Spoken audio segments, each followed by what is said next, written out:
Olá, pessoal, tudo bem? Eu me chamo Raine e sejam muito bem-vindos ao nosso podcast.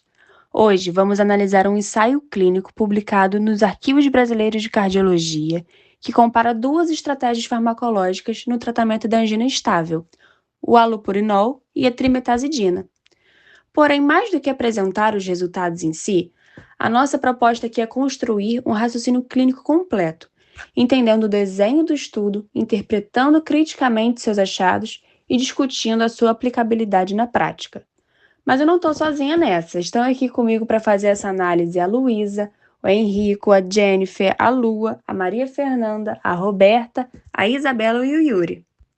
E para começar, eu deixo a pergunta que vai guiar toda a nossa discussão. Será que o halopurinol realmente pode se posicionar como uma alternativa competitiva à trimetazidina no controle da angina? Para a gente entender a importância desse estudo, é essencial partir do contexto clínico. A angina é uma manifestação típica da doença arterial coronariana e reflete um desequilíbrio entre oferta e demanda de oxigênio no miocárdio, geralmente associado à limitação do fluxo coronariano. Na prática, o tratamento inicial busca reduzir essa demanda, principalmente com beta-bloqueadores e bloqueadores de canais de cálcio. Só que mesmo com essas estratégias bem estabelecidas e em doses otimizadas, uma parcela relevante dos pacientes continua sintomática. Isso mostra que atuar apenas na demanda nem sempre é suficiente para controlar o quadro.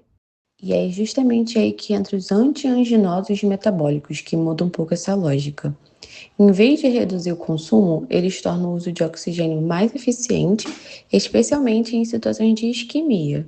E esse mecanismo é interessante porque atua diretamente no metabolismo miocárdico, o que pode trazer benefício mesmo quando o fluxo coronariano já está limitado.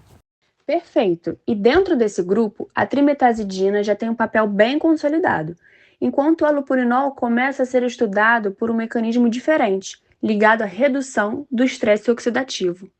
Então vamos lá, considerando toda essa necessidade de novas abordagens, Maria Fernanda explica para a gente qual foi exatamente a proposta do estudo. O estudo foi desenhado justamente para avaliar se o halopurinol poderia atuar como uma terceira opção terapêutica em pacientes com angina persistente, mesmo com tratamento otimizado. E o interessante é que ele não analisa o halopurinol isoladamente, mas ele compara diretamente com a trimetazidina, o que permite uma avaliação mais robusta da relevância clínica. Ou seja, a pergunta não é só funciona, mas funciona melhor ou pior do que o já usamos. E assim, isso tem impacto direto na tomada de decisão clínica. Exatamente, Lua. Então o desenho do estudo é fundamental para responder isso com segurança. Então, Henrico, conta pra gente um pouquinho de como que ele foi estruturado. Esse é um ensaio clínico randomizado com 108 pacientes com doença arterial coronariana confirmada e angina persistente, mesmo com o tratamento otimizado. Esses pacientes foram divididos entre halopurinol e trimetazidina, e o principal desfecho foi avaliado pelo questionário de angina de Seattle, que é uma ferramenta validada. Além disso, foram avaliados desfechos secundários importantes, como qualidade de vida, frequência dos episódios e uso de nitratos, o que permite uma análise mais completa do impacto clínico. E vale destacar que o estudo não foi duplo cego, o que pode introduzir algum viés e precisa ser considerado na interpretação dos resultados. Então, com isso em mente, Yuri, o que os resultados mostram na prática? Os resultados mostram que ambos os medicamentos reduziram os sintomas de angina, o que indica que o halopurinol tem sim efeito clínico nesse contexto. Mas essa melhora não foi equivalente. A trimetazidina apresentou uma resposta significativamente maior, tanto na redução dos sintomas quanto nos scores clínicos. E quando a gente olha a magnitude do efeito, isso fica ainda mais evidente.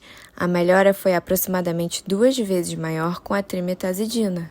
E isso reforça um ponto importante: não basta ter eficácia. É preciso avaliar o tamanho do benefício clínico, porque isso impacta diretamente na escolha terapêutica. Perfeito, Jennifer. Então, mais do que os números, a gente precisa entender o que isso significa na prática em si. Luísa, como que você interpreta esses achados? Os resultados reforçam a trimetazidina como uma opção mais eficaz no controle da angina persistente, principalmente em pacientes que já esgotaram as terapias tradicionais. Por outro lado, o halopurinol parece como uma alternativa possível, especialmente quando consideramos custo e acessibilidade, o que pode ser relevante em alguns contextos. Mas é fundamental lembrar das limitações do estudo, como a ausência de grupo placebo e o não cegamento completo, que podem influenciar os resultados. E, além disso, o tempo de segmento é curto, o que limita a avaliação de desfechos a longo prazo. Então, juntando tudo isso, dá para a gente fechar os principais pontos.